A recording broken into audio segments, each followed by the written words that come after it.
sandang ilang kesale wis mari mariak banyune penting nyatanya gerake ukur lali tumindak kang suci.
Sandang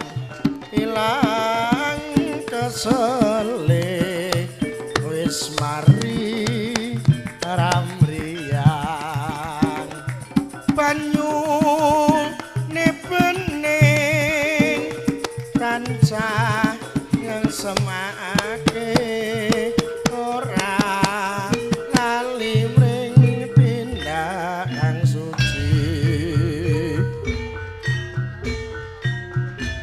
waringin seto kumbang joyo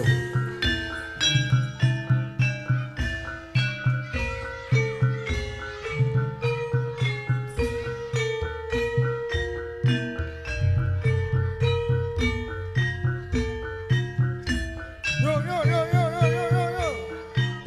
yo ah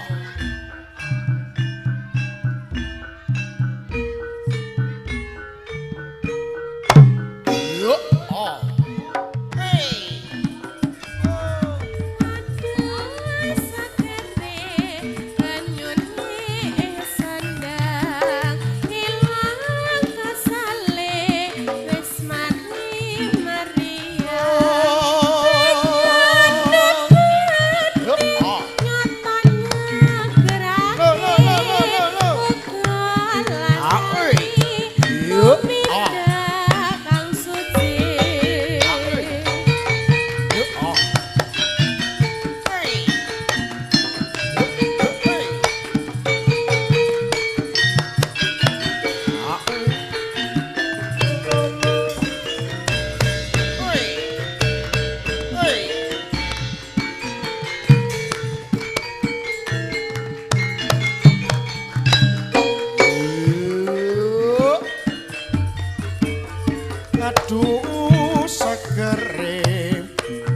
banyune ing sendang ilang kesele wis mari ramriyang banyune bening tansah ngegerake ora kalimring tindakan suci yo yo yo yo yo yo yo no no no no no no no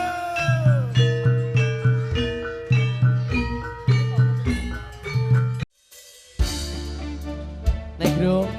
tak entekno bro wis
Niki cewek.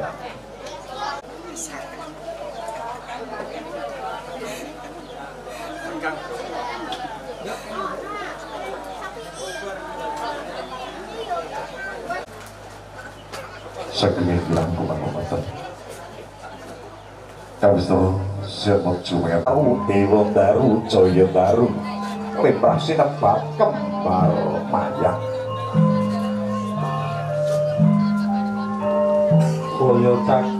Soyo caket siapa jo, pakatan kakung sampun tubuhi punyang kanti. Pengantin kekali sambil apa tinggal, sambil abalan, wah senar. Engkang ngemusas pintu kalamun siap pojo, pengantin kekali sampun manunggal, tekad cipto rosong karso mewah karya. Kawistara sirat pojo pengantin putri Handiko sembah kalbu merek pengantin kakung saperlu rumados sing abdi cara wijinan sekarang dene ingkang mahalan penganten kekalih tansah lira warna tetembungan ingkang manis saking kedaling lati ingkang hababar toyo pangaribawa dumateng penganten kekalih saperlu mados sing adicara wijidadi kanthi taksaan sirah mojo penganten kagem amida lan tiga pindah ing modo pecah saknalika mabyor pecah ing wijidadi gumelarek alpada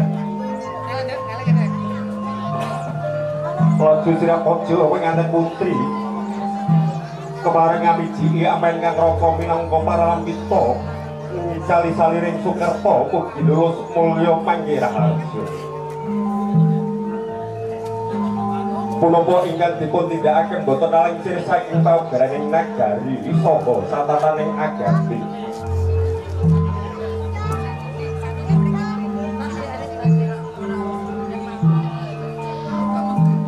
kembal kumambang sekar trigoreng salabeting bokor kencana minangka nandhukaken aos Sri Mojo penganten kekalih anggenipun amjuning ing madyaning bebrayan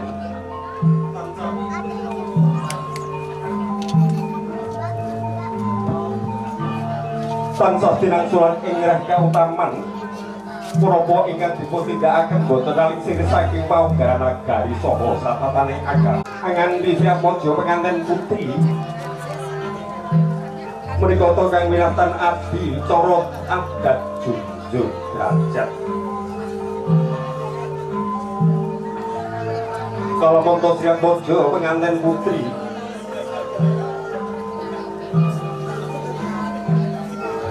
anganti asta penganten agung ingkang ngarirani panganti Dudana angagem sarana ingkang winastan iker utek utawi panjang dilweh iker tumados janur ingkang dipun enam wujuding kados bokor isisine jajan pasar dalah cokakal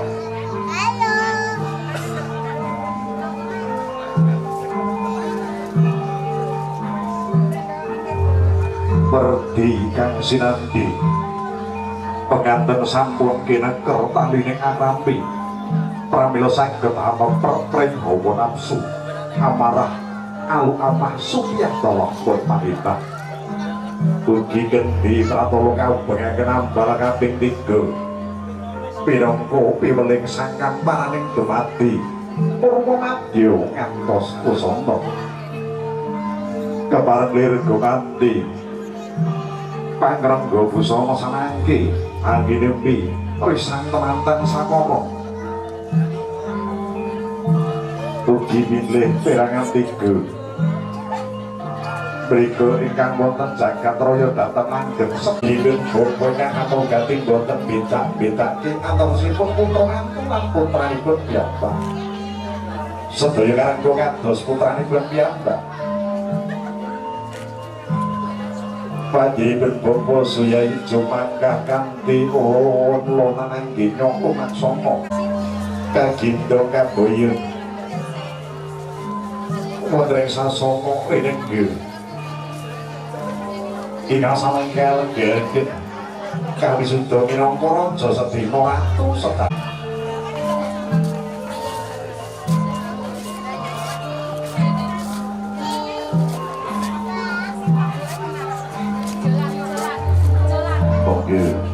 kaliru kembar mayat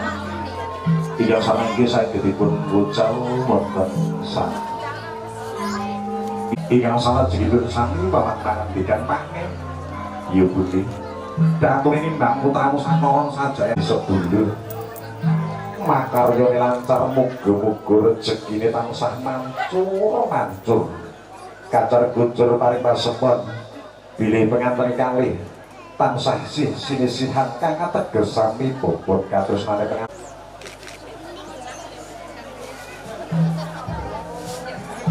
Promo iki sinisihan kang ateges sami bobot kados maneh penganten sang loro wiwit bumi loko tumekating belahan Monggo sinambi mangku sasita mangku werdi. Mugi penganten sari betan sang linambaran agunging manah mewah menepeng rezeki bebesan penganten sang loro.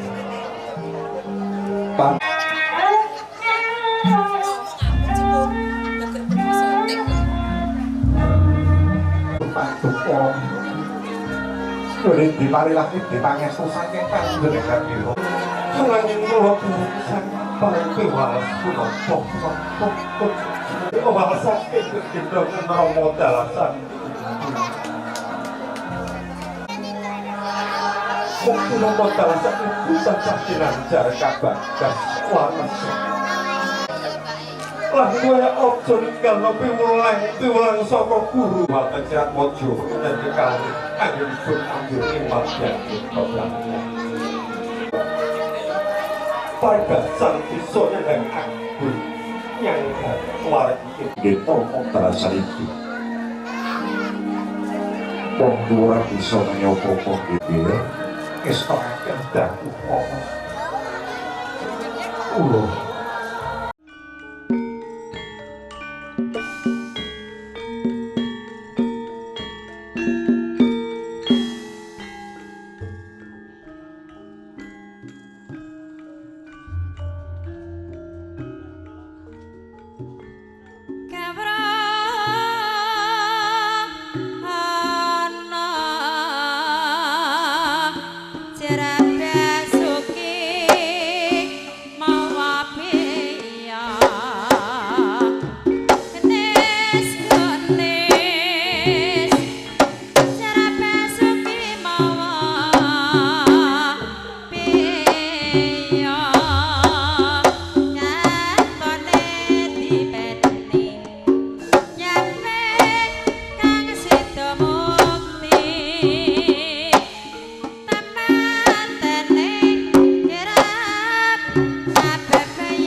mboten purun aduh sibu kula mboten mudhun putri wau sesarengan yuyu kakang yo ayu Ngarep putraku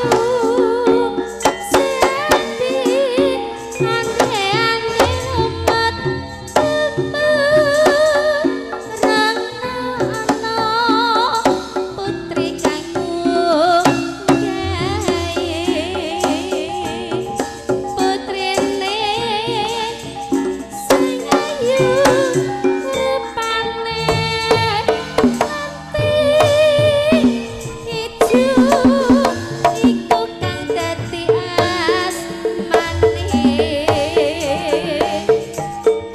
dosiku kula dereng purun aduh sibu kula mboten mudhun nadyan ayu sisane si yuyu kakang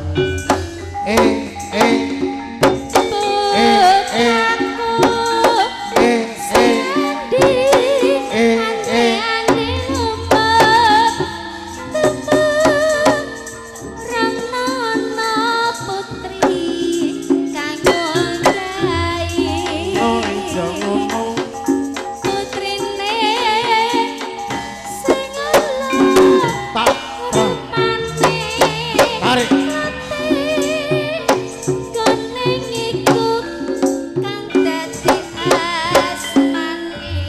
ono meja ngono dosibu kula inggih purun aduh sibu kula badhe mudhun nadyan Allah